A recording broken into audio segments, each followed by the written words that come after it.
Kita teruskan soalan nombor 6. Okey, bahagian A. Okey, nombor 6 kita diberi jadual. Okey, jadual 3 menunjukkan susunan zarah bagi dua jenis asid berbeza, HA dan HB, di dalam air dengan kepekatan yang sama. HA dan HB bukan formula sebenar. Jadi kita nampak, okey, kamu kena perhatikan apa beza gambar ni. Okey, beza gambar HA dengan gambar HB. HA ni kita nampak CH dengan CA, H plus dengan A minus, semuanya sudah berpisah. Tapi untuk CH dengan CB, ada yang berpisah, ada yang masih melekat. Jadi di sini kita dapat dia punya bayangan. Okey, CHA ni bercerai sepenuhnya. CHB bercerai separa, mengayun separa. Ini mengayun sepenuhnya. Jadi kita pun dapatlah kenal pasti. Okey, CHA ni adalah asid kuat. HB pula adalah asid lemah. Okey. Jadi contoh asid kuat yang monoprotik. Nampak ni HA, maksudnya dia monoprotik. Okey, HB pun monoprotik. Jadi asid kuat yang monoprotik adalah HCl dan HNO3. Okay, ini dua kemungkinan bagi CHA. CHB pula yang kita belajar cuma ada satu, iaitu CH3COOH yang famous lah. Okay, banyak lagi, cuma kita fokuskan kepada asid etanoik yang kita hafal dalam 5 jenis asid yang kita perlu hafal. Okey, jadi nilai pH untuk yang HA ni kosong, yang HB ni 2.87. Okay, soalan A, cadangkan nama bagi asid HA. Pastikan kamu take note, dia bilang nama. Jadi jangan kamu bagi HCl dengan HNO3. Tidak diterima. Dia mesti full namanya, iaitu asid hidroklorik. Ataupun kamu boleh juga tulis asid nitrik. Okay, next. Lengkapkan jadual 3 dengan mengira nilai pH bagi asid HA. Jadi, kita ada rumus untuk mengira nilai pH, iaitu pH sama dengan negatif log H+. Dan memang ini adalah H+. Okey. 0.1 ni adalah H+. Jadi tinggal masukkan dalam rumus, tekanlah kalkulator, dapatlah 1.0. Okey, pH tidak ada unit. Jadi saya perlu tak unit salah lah. Jadi markanya di mana? Markanya masuk nilai dan jawapan akhir. Soalan C, bandingkan kepekatan ion hidrogen bagi kedua-dua asid tersebut. Terangkan jawapan anda. 3 markah, jadi 3 poin.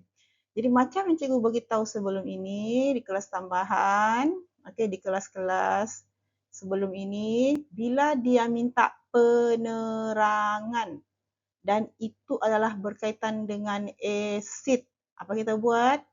Terangkan sahaja menggunakan definisi asid atau alkali. Okey, bila penerangan pasal asid dan alkali, terangkan sahaja definisi asid atau definisi alkali atau definisi asid kuat atau definisi asid lemah. Sama dengan alkali. Okey, jadi apa kita buat dulu? Markah pertama ialah kita bandingkan dulu siapa kepekatan hidrogen lebih tinggi, siapa yang rendah. Jadi markah pertama kita akan tulislah kepekatan ion hidrogen asid HA lebih tinggi daripada asid HB. Okey, markah kedua apa? Definisi. Apa maksud asid kuat? Apa maksud asid lemah? Beritahulah asid HA ialah asid kuat yang mengion lengkap dalam air untuk menghasilkan kepekatan ion hidrogen yang tinggi. Okey, lepas tu terangkan lagi pasal CHB dengan cara menulis definisi asid lemah. Asid HB ialah asid lemah yang mengion separa lengkap dalam air untuk menghasilkan kepekatan ion hidrogen yang rendah. Jadi simple. Okey. Jadi boleh tak kamu jawab asid HA ialah asid kuat manakala asid HB ialah asid lemah. Penerangannya kamu asingkan dengan dia punya definisi. Lepas tu kita tahu asid HA mengion lengkap, asid HB mengion separa. Okey. Sama lah macam dalam atas, cuma tekniknya, cara menjawabnya berbeza. Tapi dua-dua pun diterima. Okey, next soalan D. Jadi kita diberi dua gambar raja, kelalang volumetrik A dan B. Yang di A ni ada apa? Kita nampak 0.1 mol per desimeter padu KOH. Di B ni kita ada 0.02 KOH. Jadi kita nampak dua-duanya KOH cuma berbeza kepekatan. Okey, yang A ni pekat, yang B ni cair. Okay, soalan pertama, hitung jisim KOH yang diperlukan untuk menyediakan 100 cm padu larutan natrium hidroksida 0.1 mol dalam kelalang volumetrik. Jadi, kita disuruh hitung. Okay, kita menggunakan Embra tidak sesuai sebab dia tidak ada persamaan kimia. Apa kita buat? Tuliskan maklumat yang ada. Apa maklumat yang ada? Yang pertama kita ada V, 100. Yang kedua kita ada 0.1 iaitu kemolaran. Okey, jadi kita tengok unitnya sentimeter padu, desimeter padu. Kita ada V dengan M. Jadi kita pun ingat kita punya rumus pengiraan mol. Okey, kita ada 5 mol. Okey, 5 rumus mol. Jadi yang mana tidak ada maklumat? Kita ada maklumat M dengan maklumat V. Jadi gunakanlah rumus MV per 1000. Kenapa per 1000? Tadi kita nampak dia punya unit. Satu tu sentimeter padu, satu desimeter padu. Jadi gunakanlah per 1000. Okey. Kita teruskan. Okey, jadi dia mau jisim. Sebelum dapat jisim, perkara pertama cari mol. Jadi mol adalah MV per 1000, masukkan nilai-nilainya, dapatlah molnya 0.01 mol. Okey. Daripada mol, barulah kita tukarkan kepada jisim. Rumus kita macam biasa ada 5. Kita ambillah yang berkaitan dengan jisim. Okay. Jadi masukkan dalam rumus, molnya 0.01. Jadi untuk cari J, okay, kita perlu darabkan mol darab jisim molar. Molnya 0.01, jisim molar tambahlah K, 39, O, 16, H1.